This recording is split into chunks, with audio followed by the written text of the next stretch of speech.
모세를 부르신 하나님이라는 제목을 가지고 말씀을 나누도록 하겠습니다. 출애굽기를 읽을 때 이제 가장 중요한 포인트는 원독자입니다. 그러니까 우리가 맨 처음 독자를 원독자라고 이제 표현하는데요. 우리는 원독자가 아니죠. 우리가 많은 세대를 거쳐서 우리는 성경을 읽고 있죠. 그러니까 우리는 처음 읽은 독자는 아닙니다.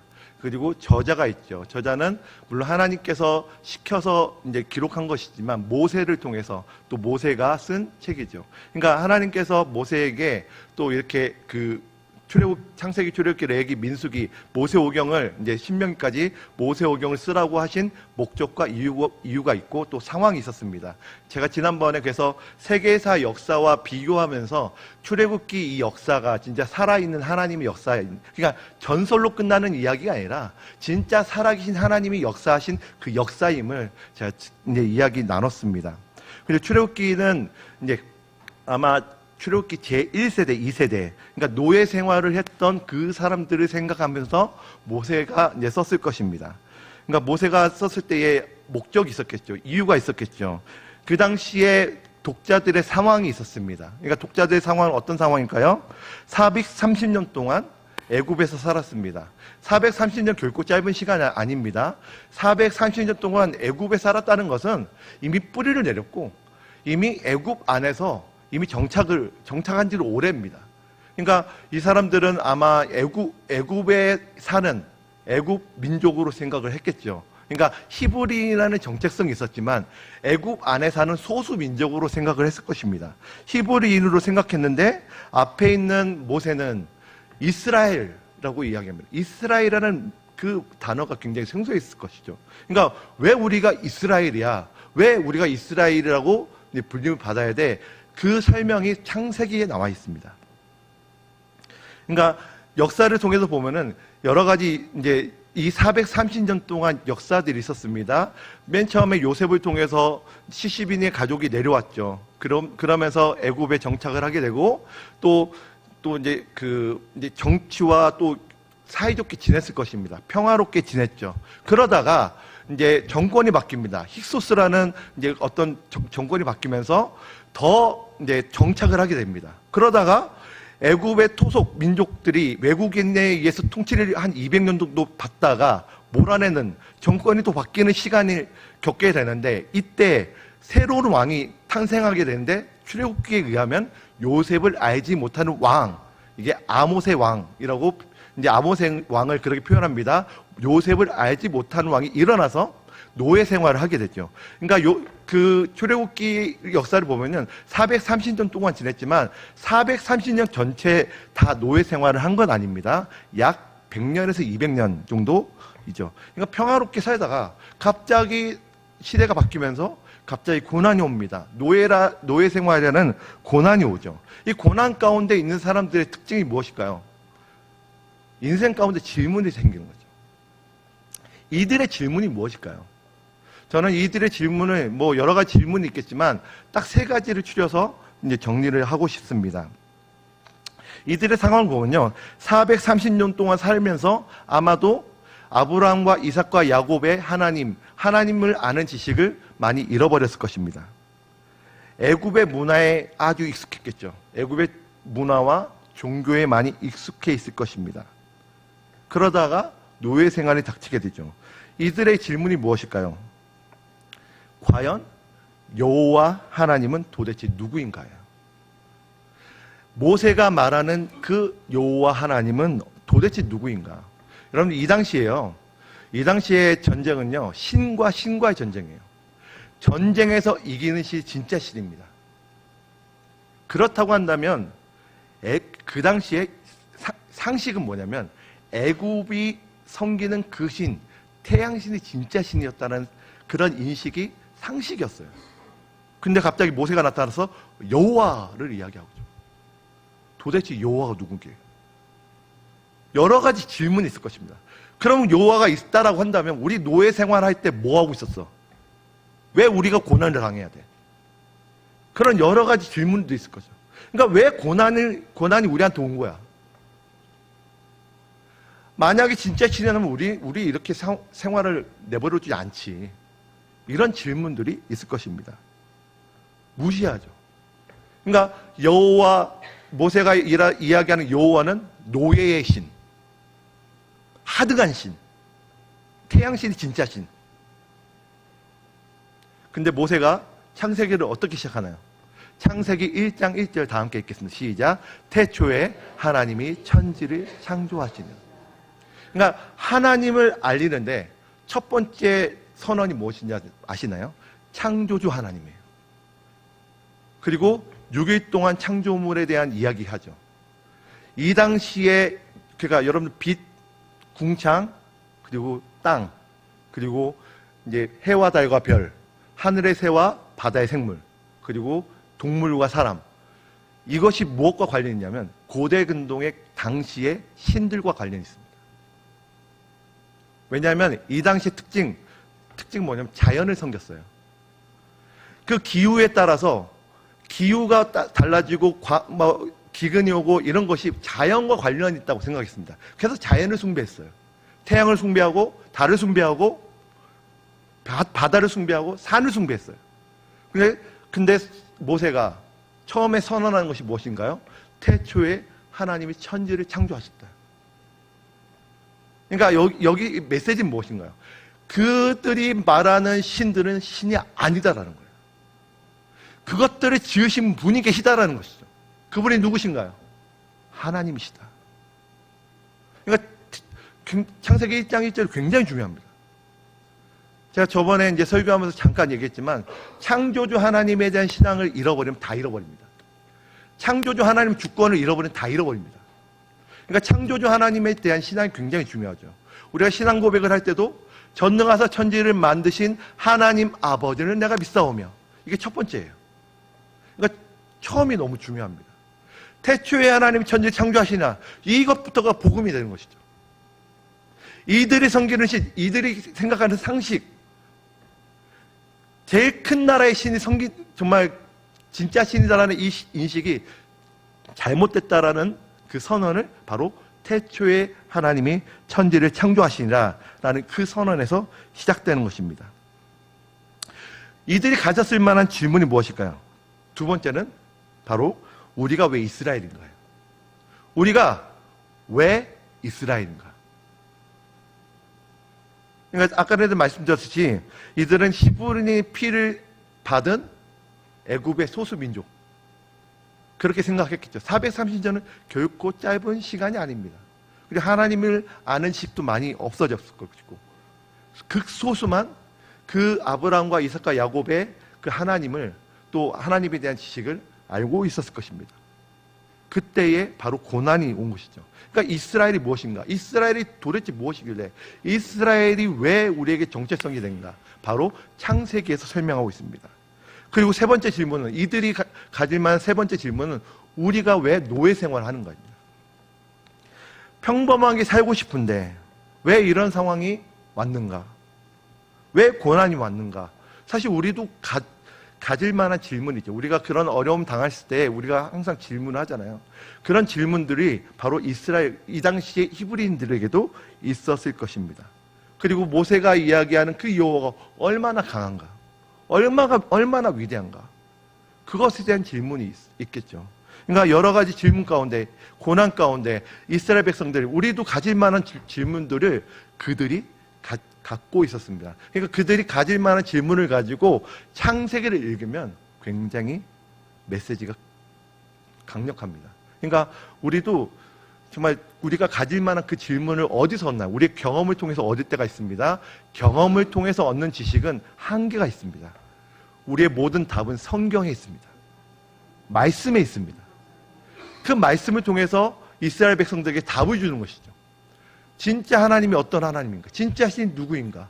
바로 태초에 하나님 천지를 창조하신 그 하나님, 그분이 여호와고 너희들의 하나님이다 라고 말씀하고 있는 것입니다. 그 고난 가운데 있는 사람들이 바로 이제 하나님 앞에 부르짖습니다. 출애굽기 2장 23절에서 25절까지의 말씀 다 함께 읽겠습니다. 시작. 여러 해 후에 애굽 왕은 죽었고 고된 노동으로 탄식하며 부르짖으니 그 고된 노동으로 부르짖는 소리가 하나님께 상달된지라. 하나님이 그들의 고통 소리를 들으시고 하나님이 아브라함과 이삭과 야곱에게 세운 그의 언약을 기억하사 하나님이 돌보셨고 하나님이 그들을 기억하셨더라. 아멘. 하나님이 부르짖는 소리를 들으셨습니다. 그래서 돌보셨고 기억하셨습니다. 그리고 응답하셨죠. 어떻게 응답하셨나요? 어떤 한 사람을 주목하셨습니다. 누굴까요? 바로 모세입니다. 하나님의 응답이 바로 모세로 이어지는 것이죠. 그래서 오늘 말씀은 모세에 대한 이야기를 하려고 합니다. 모세에 대한 이야기를 할 때 출애굽기 보면 모세가 어떤 가문에 있었는지를 설명하고 있는데요. 출애굽기 6장 16절 다 함께 읽겠습니다. 시작. 레위의 아들들의 이름은 그들의 족보대로 이러하니 게르손과 고압과 무라리요 레위의 나이는 137세였으며 여기서 보면 레위의 아들들 세 아들이 나옵니다. 레위 중에서도 세 아들의 자손들이 나오죠. 그러니까 세 아들들을 통해서 하나님께서 역사하시는데 그 자손 중에 또 한 가문을 주목하고 계십니다. 출애굽기 6장 18절 말씀 다 함께 읽겠습니다. 시작. 고앗의 아들들은 이스라엘과 우시엘이요 고앗의 나이는 130. 아멘. 여기서 레위의 세 아들 그리고 고앗과 게르손 무랄이라고 설명하고 있습니다. 근데 레위의 아들 게르손과 고앗 무랄이 고앗의 아들들이라고 표현되어 있는데 물론 아들이라는 표현도 맞습니다. 히브리어로 벤이라는 단어인데요. 이 벤이요 아들이라는 뜻이기도 하지만 자손이라는 뜻도 있습니다. 그러니까 여러분 430년 동안 짧은 시간이 아닙니다. 그 세대 가운데 한 세대 거쳐서 모세가 나왔다는 것은 사실 상식적으로 맞지 않습니다. 그러니까 여러 세대 사람들이 있었는데 그 자손들 중에 아브라함 자손이 있었고 아브라함의 아들들의 중에 한 사람이 바로 모세라고 설명이 되고 있는 것입니다. 출애굽기 6장 20절 다 함께 읽겠습니다. 시작. 아브라함은 누이를 맞이하였고 그는 아론과 모세를 낳았으며 아브라함의 나이는 아멘. 모세를 낳았을 때에 어떤 사건이 일어납니다. 이스라엘 백성들이 막 불안하고 부흥하자 이들이 학살 정책을 내놓는데 출애굽기 1장 15절에서 16절 다 함께 읽겠습니다. 시작. 애굽 왕이 히브리 산파 시브라라 하는 사람과 부하라 하는 사람에게 말하여 이르되 너희는 히브리 여인을 위하여 그 자리를 살펴서 아들이거든 그를 죽이고 딸이거든 살려두라. 이런 이제 학살 정책을 펼칩니다. 그 가운데 건짐을 받은 사람이 바로 모세입니다. 모세가 어떤 사람일까요? 출애굽기 2장 1절에서 3절 다 함께 읽겠습니다. 시작. 레위 가족 중 한 사람이 가서 레위 읽겠습니다. 그가 잘생긴 것을 보고 석 달 동안 숨겼으나 더 숨길 수 없게 되매 그를 위하여 갈대 상자를 가져다가 역청과 나무 진을 칠하고 아기를 거기 담아 나의 강가 갈대 사이에 두고 갈대 상자를 만들어 갈대 사이에 둡니다. 바라의 공주가 그 아기의 울음소리를 듣고 이제 건짐을 받게 되는데 그 이름이 바로 모세입니다. 모세라는 이름은 그 당시에 이집트 왕가의 흔한 이름이에요. 아모세. 그러니까 모세라는 이름이 흔했죠. 근데 이집트식 이름입니다. 근데 히브리 이제 발음으로는 건짐을 받은 자라는 의미를 갖고 있죠. 그러니까 당시 모세를 건진 사람은 바로의 공주는 이제 역사 이제 세계사에 기록된 하세스트라는 사람인데 이 사람은 그 이집트에 있어서 기록될 만한 이제 여성 군주입니다. 어쨌든 간에 만약에 하세스트 밑에서 자라서 이 모세가 말 그대로 하세스트를 이어서 파라오가 되었다면 출애굽 역사는 일어나지 않았을 것입니다. 하나님께서는 모세를 주목하셨고 하나님께서는 모세에게 그 모든 역사 가운데 개입을 하시기 시작합니다. 어쨌든 모세는 최고의 강대국 가운데 또 좋은 교육 환경 가운데 자라갑니다. 그리고 장성합니다. 그러니까 사도행전에 의하면 나이 40대가 되어서 이제 무언가를 하려고 했다라고 표현합니다. 사도행전 7장 21절에서 23절 말씀 읽겠습니다. 시작. 버려진 후에 바로의 딸이 그를 데려다가 자기 아들로 기르매 모세가 애굽 사람의 배워 그의 말과 하는 일들이 능하더라. 나이가 40이 되매 그 형제의 자손을 돌볼 생각이 나더니, 나이 40이 되니까 이스라엘 자손을 돌볼 생각이 났다라고 표현합니다. 그러니까 말 그대로 이런 거죠. 이제 난 때가 됐어. 하나님께 쓰임 받을 때가 됐어. 이제 내가 이제 나서야겠다. 이런 생각을 했던 것 같습니다. 자, 그때 눈에 보이는, 그때 하필이면 그런 생각을 할 때 그때 눈에 보이는 어떤 사건이 있는데, 애굽 사람이 히브리인들을 괴롭히는 그 사건을 보게 된 거예요. 모세는 어떻게 했을까요? 사도행전 7장 24절 말씀 읽겠습니다. 시작. 한 사람이 원통한 일을 당함을 보고 압제받는 자를 위하여 원수를 갚아 애굽 사람을 쳐 죽이니라. 아멘. 그러니까 여러분들 보면 이스라엘 자손을 돌볼 생각이 났습니다. 기회가 생겼습니다. 애굽인을 괴롭히는 히브리인들을 구해줬어요. 근데 그 사건이 은밀하게 덮입니다. 출애굽기 2장 12절 말씀 다 함께 읽겠습니다. 시작. 좌우를 살펴 사람이 없음을 보고 그 애굽 사람을 쳐 죽여 모래 속에 감추니라. 모세는 어떤 마음이었을까요? 사도행전에서는 이렇게 표현합니다. 출애굽기 7장 25절 읽겠습니다. 시작. 그는 그의 형제들이 하나님께서 자기의 손을 통하여 구원해 주시는 것을 깨달으리라 생각하였으나 그들이 깨닫지 못하여. 이 사건을 통해서 모세는요, 나는 하나님께 택함 받은 지도자, 사람들이 알아주길 바랬던 것 같아요. 사람들이 알아주길 바랬던 것 같습니다. 그들이 깨닫길 바랬던 것 같아요. 그런데요, 그 모세가 생각했던 반대로 이어집니다. 일단은 이 상황을 보면 모세는 왕자입니다. 지식으로도 충만했고 이제 왕자로서도 힘이 있었습니다. 가진 게 있었죠. 가진 게 있으니까 자기는 쓰임 받을 때가 됐다라고 생각을 했을 것입니다. 그 생각은 모세의 생각. 근데 하나님의 생각은 달랐던 것 같습니다. 우리도 마찬가지죠. 우리도 지금이 때지. 내가 지금 헌신할 때지. 지금 내가 하나님께 부르심 받을 때지. 가지고 있을 때, 가진 힘이 있을 때, 뭔가 돈이 많거나 뭔가 명예가 돼 있거나, 그래, 난 지금 때가 됐어. 그렇게 상황을 보고 하나님의 때를 생각할 때가 있습니다. 그런데 하나님의 생각과 우리의 생각은 다릅니다. 하나님의 때와 우리의 때는 다릅니다. 하나님의 때는 언제일까요? 그러니까 지금 모세는 지금 많이 가지고 있는 상황입니다. 왕자로서도 지식으로서도 충만한, 또 힘이 있었고 지식이 있었습니다. 무언가를 하려고 했습니다. 근데 뜻대로 되지 않았습니다. 사도행전 7장 26절에서 29절, 제가 한 절 읽고 여러분들 한 절 읽고 교독하겠습니다. 이튿날 이스라엘 사람끼리 싸울 때에 모세가 와서 화해시키려 하여 이르되 너희는 형제인데 어찌 서로 해치느냐 하니,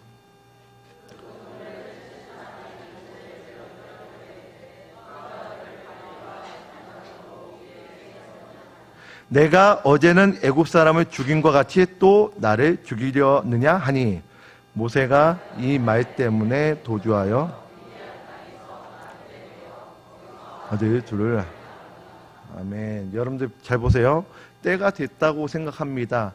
서로 자기들끼리 싸우는 것을 말리려고 하는데, 이때 모세가 기대했던 것은 자기를 인정해주는 어떤 발언을 기대했던 것 같습니다.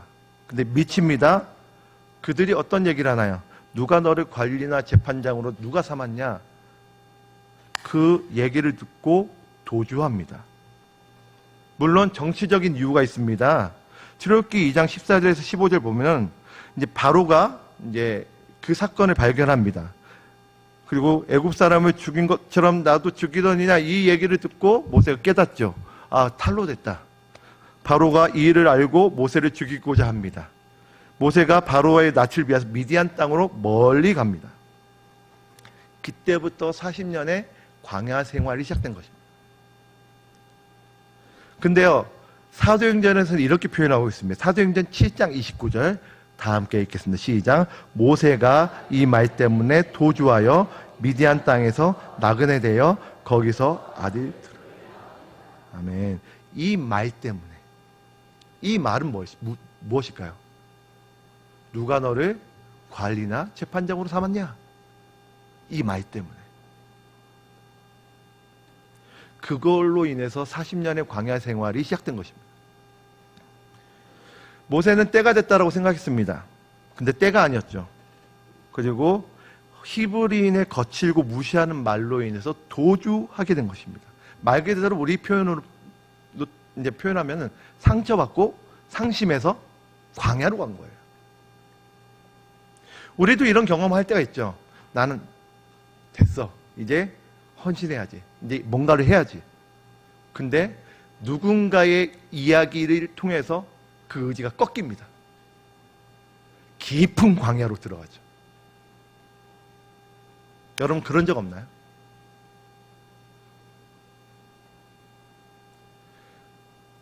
우리는 그 말 한마디 때문에 실족할 때가 종종 있습니다. 광야 가운데 들어가죠. 여러분 광야라는 그 삶이요 결코 나쁜 것만은 아닙니다. 광야는요 하나님 앞에서 하나님 안에 있는 시간입니다. 비록 고통스러울지라도 비록 거칠지라도 그 땅이 거칠지라도 하나님 앞에서 하나님 안에서 연단되는 시간입니다. 모세는 지금 그 연단의 시간이 들어갔습니다. 약 40년 동안. 모세는 그 말로 인해서 광야 가운데 있습니다. 광야는 결코 끝이 아닙니다. 시작입니다. 모세는 지금 뭔가 가졌을 때에 난 시작이야. 이제 해야지. 근데 아마 모세는 광야 가운데 있을 때 난 끝이다. 나는 이제 쓸모없는 인간이구나. 그런 생각을 할 수도 있습니다. 근데 하나님 볼 때는 그 광야의 시간은 결코 끝이 아닙니다. 시작입니다. 지금 모세는 광야 가운데 있습니다. 아무것도 없습니다. 그 왕자였을 때는 힘도 있었고 지식도 있었습니다. 근데요, 지금 광야 가운데서는 자기 지팡이밖에 없습니다. 그 상황 가운데 하나님이 찾아오십니다. 그 찾아오신 그 상황이 바로 오늘 본문 말씀입니다. 오늘 본문 말씀 다시 한번 이제 교독하면서 읽도록 하겠습니다. 제가 읽겠습니다. 모세가 그의 장인 미디안 제사장 이드로의 양떼를 치더니 그 떼를 광야 서쪽으로 인도하여 하나님의 산 호렙에 이르매 나오는 불꽃감 그에게 나타나시니라. 그가 보니 떨기나무에 불이 붙었으나 그 떨기나무가 사라지지 아니하니라. 이에 모세가 이르되 내가 돌이켜 가서 이 큰 광경을 보리라. 떨기나무가 어찌하여 타지 아니하는고 하니 그때에 하나님이 떨기나무 가운데서 그를 불러 이르시되 모세야 모세야 하시매 그가 이르되 내가 여기 있나이다. 다 함께 읽겠습니다. 하나님이 이르시되 이리로 가까이 오지 말라. 내가 선 곳은 거룩한 땅이니 내 발에서 아멘. 양을 치던 그때 아무것도 가지지 않는 그때 척박한 그 광야 가운데서 떨기나무 가운데서 하나님께서 모세야 모세야 부르십니다. 만약에 여러분들 이 상황 가운데서 여러분들 하나님께서 여러분들을 부르신다면 여러분들 어떻게 반응하신 건가요? 아무것도 없어요? 어떤 사람의 말로 나는 깊은 광야 가운데 들어갔습니다. 그때와 다르게 나는 의지가 많이 꺾였어요. 가진 것도 없습니다. 그 상황 가운데서 하나님 부르신다면 여러분들은 어떻게 반응할 것인가요? 어쩌면 이런 상황을 한탄해하면서 제가 왜 이런 상황 가운데 있어야 됩니까? 저한테 왜 이러셨나요? 이렇게 질문할 수 있습니다. 실제로 모세가 이런 질문합니다. 출애굽기 3장 11절 다 함께 읽겠습니다. 시작. 모세가 하나님께 이르되 내가 누구에게 바로에게 가며 이스라엘 자손을 애굽에서 인도하여 내릴까? 아멘. 모세가 정말 자기를 몰라서 하는 질문일까요? 도대체 하나님 앞에서 내가 누구입니까? 내가 누구길래? 그러니까 이런 의미가 숨겨져 있을 것 같아요. 제가 왕자로 있었을 때 그때 불렀어야지. 그때는 내 자존감이 높아져 있었고 가진 것도 있었는데 그때 불렀어야죠. 왜 지금? 제가 누구길래? 전 지금 아무것도 없습니다. 지팡이밖에 없습니다. 양들밖에 없습니다. 지금 광야는 척박합니다. 저를 왜 불렀어요? 제가 누구길래? 하나님은 모세에게 말씀하십니다. 12절 말씀 다 함께 읽겠습니다. 시작. 하나님께서 너가 반드시 너와 내가 인도하여 낸 후 산에서 하나님을 섬기리니 이것이 내가 너를 보낸 증거니라. 아멘.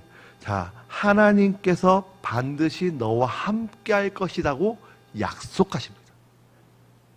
모세는 어쩌면 이런 마음이 있어요. 이제 와서요? 이제 와서? 그래서 계속 반복해서 얘기하는 게 전 못합니다. 저는 할 수 없습니다. 계속 부르심을 피합니다. 심지어 사장에 보면은 여러 가지 이적들을 보여주십니다. 지팡이로 뱀이 되고 또 손을 당기니까 나병이 되고 이런 여러 가지 이적을 보여줬음에도 불구하고 계속 피합니다. 결국에는 어떻게 이야기하냐면, 자, 출애굽기 4장 10절 말씀 다 함께 읽겠습니다. 시작. 모세가 여호와께 오 주여 나는 본래 말을 잘하지 주께서 주의 종에게 명령하신 후에도 역시 그러하니 나는 입이 뻣뻣하고 혀가 둔하니. 아멘. 여러분들 이 모습이요, 이 모세의 모습이요, 우리의 모습이에요. 하나님 부르세요. 저 할 수 있는 게 아무것도 없거든요. 저 말 못합니다. 발음도 안 좋아요. 하나님 저를 어떻게 쓰시려고? 근데 진짜 말을 못하나요? 제가 볼 때 앞으로 그 바로 앞에 섰을 때 제일 말을 많이 하는 사람 모세예요. 어쩜 핑계죠. 계속 이렇게 반응하니까 하나님께서 모세에게 깨닫게 하시는 두 가지가 있습니다. 자, 첫 번째는 창조주 하나님이 어떠한 분인지 알게 하십니다. 출애굽기 4장 11절에서 12절 말씀 다 함께 읽겠습니다. 시작. 여호와께서 그에게 이르시되 누가 사람의 입을 지었느냐? 누가 말 못하는 자나 못 듣는 자나 눈 밝은 자나 맹인이 되게 하였느냐? 나 여호와가 아니냐? 이제 가라. 내가 할 말을 가르치리라. 아멘. 모세는 계속 이것도 못해요, 저것도 못해요, 이렇게 핑계를 댑니다. 하나님께서 말씀하십니다. 누가 그 입을 지었냐? 그 입을 누가 지었냐? 내가 너에게 말을 넣어주겠다. 가라. 라고 말씀하십니다. 여러분들도 어쩌면 그럴 수 있습니다. 전 이것도 못하고 저것도 못하고 전 할 수 있는 게 아무것도 없어요. 주님이 말씀하십니다. 그 팔과 그 입을 지은 자가 누구냐? 그 능력을 주실 분이 누구냐? 그 하나님께서 대답하실 때 여러분들은 어떻게 대답하실까요? 아멘 하고 대답하셔야죠. 하나님은 우리를 지으신 분이십니다. 지으셨기 때문에 우리의 모든 것을 다 잘 아시죠. 우리의 상황도, 우리의 능력도, 우리의 은사도 다 아십니다. 심지어 없다 하더라도 하나님께서 쓰시고자 하면 그 부족한 것을 다 채워주신 분이 하나님이십니다. 근데요, 우리는 그 하나님을 경험하기 전에 우리는 먼저 반응합니다. 저는 아무것도 못합니다. 저를 왜 부르셨나요? 근데 모세에게 말씀하십니다. 그 입을 지은 자가 누구냐? 그 창조주 하나님이 어떠한 분인지 알려주십니다. 두 번째는 모세에게 말씀하십니다. 결코 혼자가 아니라는 사실을 깨닫게 하십니다. 출애굽기 4장 13절, 14절, 15절 다 함께 읽겠습니다. 시작. 모세가 이르되 오 주여 보낼 만한 자를 보내소서. 여호와께서 모세를 향하여 노하여 이르시되 레위 사람 내 형 아론이 있지 않냐? 그가 말 잘하는 것을 내가 아노라. 그가 너를 볼 때에 너는 그에게 말하고 그의 입에 할 말을 주라. 내가 내 입과 그의 입에 함께 있어 너희들이 행할 일을 가르치리라. 아멘. 저는 할 수 없습니다 라고 했을 때에 또 말씀하신 건 뭐냐면 아론을 보여주십니다. 네 형 아론이 있지 않냐. 여러분들, 우리는 결코 혼자가 아닙니다. 우리 같은 공동체 안에 있기 때문에 다 채워지는 것이죠. 우리는 혼자 살 수 없습니다. 혼자 사는 것을 하나님께서 보기에 좀 안 좋게 생각했기 때문에 배필을 만들어 주셨죠. 하나님은 혼자 있는 것을 별로 좋아하지 않습니다. 결코 우리는 혼자 아닙니다. 우리 옆에 분에게 고백할 때에 당신 때문에 저는 혼자가 아닙니다. 집사님 때문에 저는 혼자가 아닙니다. 장로님 때문에 저는 혼자가 아닙니다. 아멘. 우리는 결코 혼자 살 수 없어요. 공동체 가운데 부르신 분도 하나님이십니다. 우리는 각 퍼즐처럼 이렇게 맞춰진 공동체이죠. 각 은사로 그 부족한 것을 채우시기에 우리 옆에 집사님, 장로님, 권사님을 보내셨습니다. 여러분 믿으시죠? 모세가 할 수 없다 했을 때 아론을 보여주신 것처럼 하나님, 저는 할 수 없습니다. 어떤 집사님이 생각날 것입니다. 어떤 권사님이 생각날 것입니다. 여러분들은 다 하나님 안에서 존귀한 분이십니다. 여러분 믿으시나요? 우리 다시 한번 인사할 때, 축복하면서 인사할 때 당신은 존귀하십니다. 앞뒤 분에게도 존귀하십니다. 아멘. 모세가 이 두 가지, 하나님께서 모세에게 이 두 가지를 깨닫게 하실 때에 이제 모세가 이렇게 반응합니다. 출애굽기 7장 30절에서 35절 말씀을 쭉 읽도록 하겠습니다. 읽겠습니다. 출애굽기 30절부터 읽겠습니다. 시작. 40년이 참에 천사가 시내산 광야 가시나무 떨기 불꽃 가운데서 그에게 보이거늘. 사도행전 7장 30절, 죄송합니다. 사도행전 7장 30절입니다. 읽겠습니다. 시작. 40년이 참에 시내산 광야 그에게 보이거늘. 사도행전 7장 34절 35절 읽겠습니다. 시작. 내 백성이 괴로움 받음을 내가 확실히 보고 그 탄식하는 소리를 듣고 그들을 구원하려고 내려왔노니 이제 내가 너를 애굽에서 보내리라 하시니라. 그들이 거절하던 그 모세를 하나님은 가시나무 떨기나 보이던 천사의 손으로 관리와 속량하는 자로 보내셨으니. 아멘. 모세가 누구에게로 갔나요? 누구에게로 갔나요? 누가 너를 관리와 재판장으로 세웠냐 하며 거절하던 그들에게 갑니다.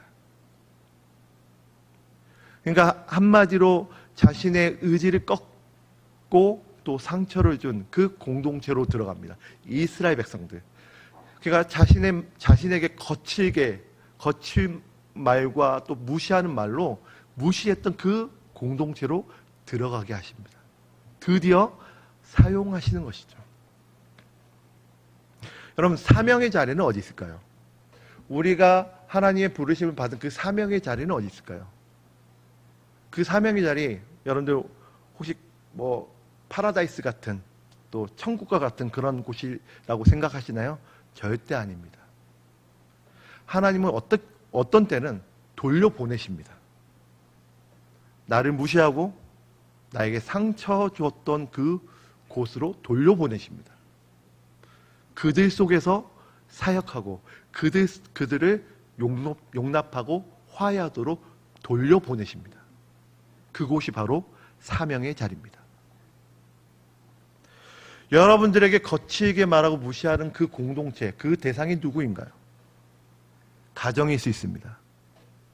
직장일 수 있습니다.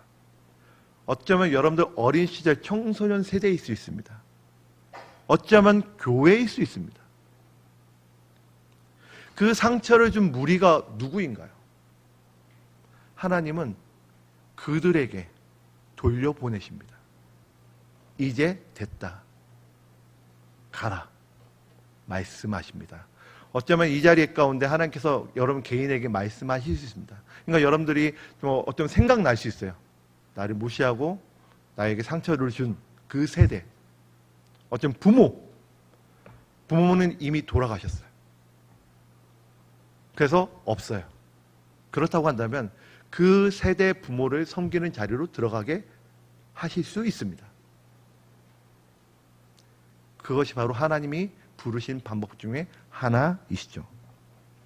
어떤 사람들은 청소년 시절 가운데에 상처받은 사람들이 있습니다. 하나님은 그 상처를 그 상처로만 남겨두지 않습니다. 그 상처가 바로 사명의 자리로 승화시키는 분이 하나님이십니다. 보통 청소년 시절에 상처를 받은 사람들은요, 나중에 청소년 사역 가운데 들어가더라고요. 그들에게 들어가서 그들을 바라볼 때에 나의 어린 시절 오버랩이 되는 것이죠. 그리고 그들을 그냥 불쌍한 정도가 아니라 하나님의 마음을 품게 됩니다. 그리고 나의 어린 시절과 화해를 하게 되는 그런 일도 있게 되는 것을 저는 개인적으로 경험했습니다. 여러분들은 어떤 자리가 생각이 나나요? 어떤 세대, 어떤 대상이 생각이 나요? 어떤 공동체가 생각이 나나요? 하나님은 그곳으로 되돌아가도록 하실 수 있습니다. 여러분들 부르심의 자리, 사명의 자리, 마치 모세가 누가 너를 관리나 재판관으로 삼았냐라는 그 대상에게로 돌려보내셨던 것처럼 여러분들도 어떻게 보면 돌려보낼 수 있습니다. 그곳이 바로 사명의 자리입니다. 하나님은 아픔과 슬픔, 어려움들을 그냥 그대로 두지 않습니다. 사명의 자리로 바꾸십니다. 마치 모세와 같이. 모세는 그 거칠게 말하는 그 세대로 돌아가서 출애굽 역사를 일으킵니다. 40년 동안 지도자 생활하면서 정말 아비의 마음으로 섬겼던 사람이 바로 모세입니다. 모세는 가진 게 있었을 때 이제 때가 됐다 생각했지만 그 때가 하나님의 때는 아니었습니다. 하나님의 때는 따로 있었습니다. 아무것도 없었을 때, 척박한 광야 가운데 있었을 때, 그 상처 가운데에 계속 머물러 있을 때에 하나님은 모세를 주목하셨습니다. 어쩌면 지금 하나님께서 여러분들 가운데 어떤 대상을 주목하고 계실 수 있을 수 있습니다. 여러분들은 어떠신가요? 어떤 상황인가요? 어떤 마음인가요? 하나님은 그 마음을 감싸시며 모세와 같이 부르실 줄 믿습니다. 모세와 같이 여러분들도 사용받을 수 있습니다. 그 하나님의 부르심에 순종하시기 바랍니다. 비록 힘들지만 어렵지만 그 세대로 가는 것이죠. 그 나에게 상처를 줬던 그 세대로 돌아가는 것입니다. 그것이 바로 하나님의 방법입니다. 아픔의 자리에 없는 사람은 없습니다. 다 있습니다. 그들을 정말 그 아픔을 품게 하신 이유가 있습니다. 목적이 있습니다. 그것은 지금 우리가 알 수가 없겠지만 하나님 분명히 깨달을 때가 있습니다. 깨닫게 하실 때가 있습니다. 그때에 또 하나님께서 부르시고 여러분들 사용하실 줄 믿습니다. 여러분들 삶 가운데 함께 하신 하나님, 여러분들 부르시는 하나님, 마치 모세와 같이 부르시는 하나님을 경험함으로 하나님 부르심에 아멘하며 반응하는 여러분들의 삶이 되기 축복합니다. 축원합니다. 하나님은 결코 여러분들 버려두지 않습니다. 여러분들 주목하십니다. 여러분들 포기하지 않습니다. 여러분들이 포기하지 않는 이상 하나님은 포기하는 법을 모르십니다. 여러분들 계속 주목하시고 결국에는 하나님의 때에 하나님 방법대로 쓰실 것입니다. 그 부르심에 반응하는 여러분들의 삶이 되길 축원하고 축복합니다. 아멘.